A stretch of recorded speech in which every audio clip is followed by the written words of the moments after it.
Welcome back to my channel.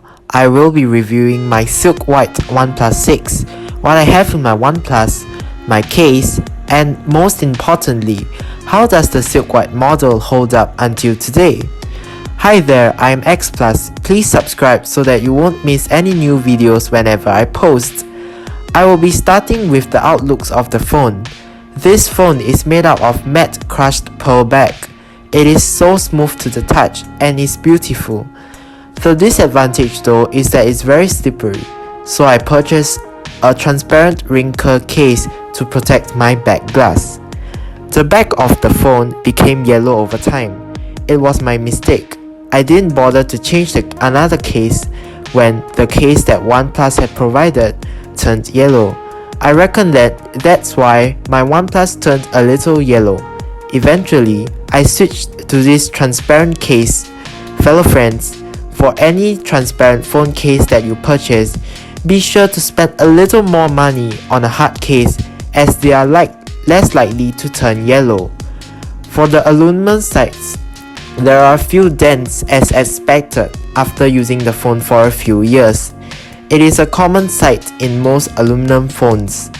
As for the rear glass, there are no signs of paint or pearl coating dropping off the phone or whatsoever. This phone still holds up until today.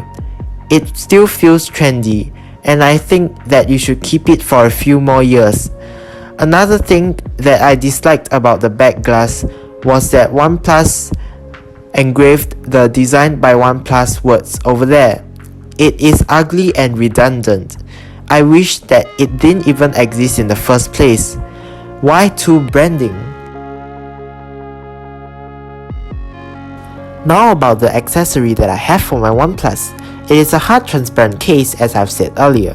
It allows me to look at the beautiful silk white without having to risk dropping or destroying the device. The sides of the case are gel, however, and it will turn yellow. The screen protector that I have here is a cheap glass screen protector. I'm quite tardy and dropped my phone many times. This glass screen protector acts as a layer of protection to my phone's display. In terms of how I use my phone, I have set the fingerprint unlock only. I don't use face unlock as I don't really trust it. Next, ambient display. OnePlus has removed the always on display from Oxygen OS so as to conserve battery. I don't think that this excuse is acceptable. They have only left users with one choice: lift up display or disable it completely. In my case, I've enabled the always on lift up display so that whenever I need to check the time quickly, I could do a flick of my phone, not my wrist. There are a few ambient displays to choose from. The clock is more for me. I do like the ambient clock. It gives me battery percentage, dates, and of course time. There's more though. You can put owner information in the ambient display too. So in the case where you lost your phone, you can place your home number there, and if the person is honest, he or she could return your phone. Besides owner information, weather information will also be displayed there too. I am a person who would want any phone that I'm using to last as long as possible, just like how any user would want to. To save battery, I would turn off all connections when I'm not using them. Since I'm using the internet and wish to receive notifications now, I would only turn on Wi-Fi. Turning off Bluetooth and mobile data when not using would save lots of battery. At night, when I do not wish to be disturbed, I would turn off all connections and turn on Do Not Disturb and airplane mode. This essentially blocks all notifications that would affect my precious sleep.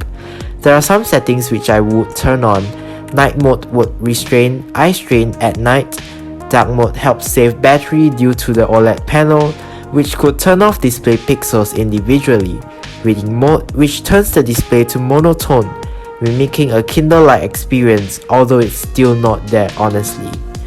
Newer Oxygen OS features like Zen mode, which I occasionally would try out.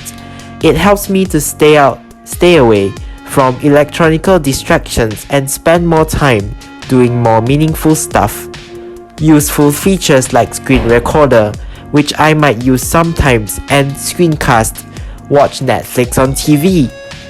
So for the apps department, I have dictionary apps on my phone, Spotify and SPH radio for music, my Singtel apps to check my data usage, Gmail for all my different emails, Google Earth for some cool satellite images, Google News for catching up on the latest, Maps for navigation, and YouTube Studio for fun uploading.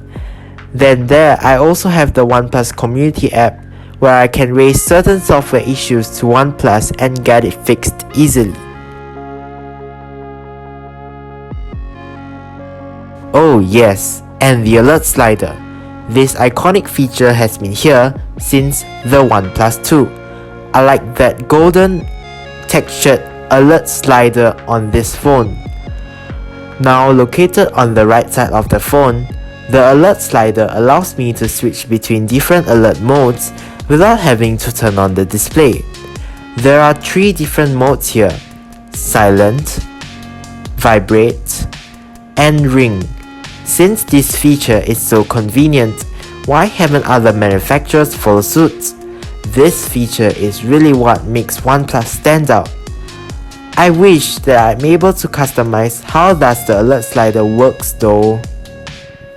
Now, coming back to the matte design, OnePlus has set a trend for many smartphone manufacturers, including Apple. The OnePlus 6 started this trend. The smooth glass resembled the benefits of an aluminum body being smooth. The matte back meant that fingerprints become harder to be seen, becoming a neater rear design. Good job, OnePlus! It was also one of the pioneers of the display notch.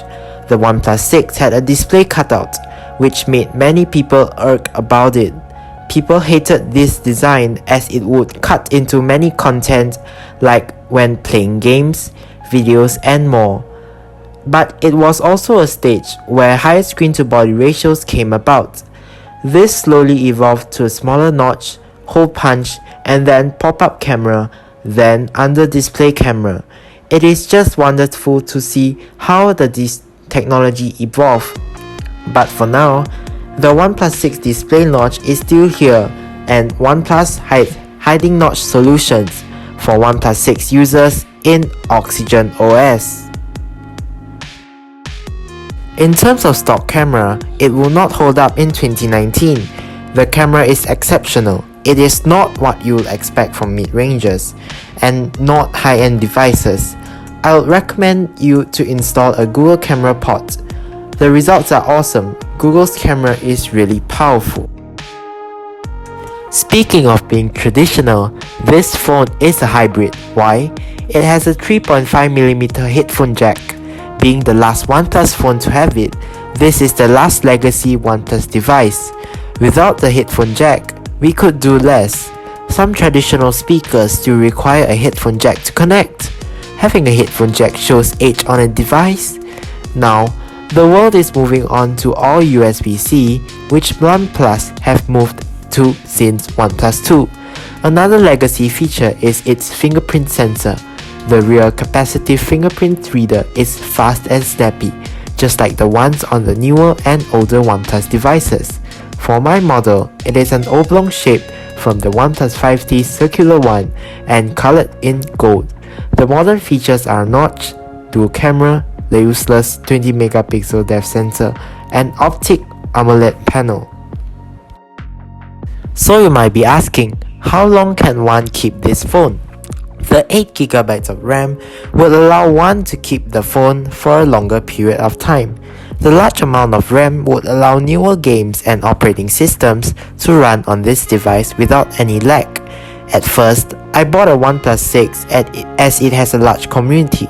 This is great as I would be able to voice out concerns over software problems, request features and most importantly, have longer software support. Many cheaper phones like Xiaomi and Huawei do not have third-party ROM support due to being less developer-friendly. Users for Huawei are unable to unlock their bootloader and install custom ROMs. OnePlus devices tend to have more ROM support, even OnePlus One, until today. With a large supportive developer community, having a OnePlus phone is worth the value. For many years to come, I intend to install custom ROMs when software updates stop. I will then review custom ROMs available for this device, allowing you to decide which ROM is the best for you. Being confident that this phone would last long, I hope to be able to continue to use it for as long as possible. Thanks for watching. If you have any questions, feel free to ask me in the comment section below. Please like, share and subscribe if you found this video to be helpful.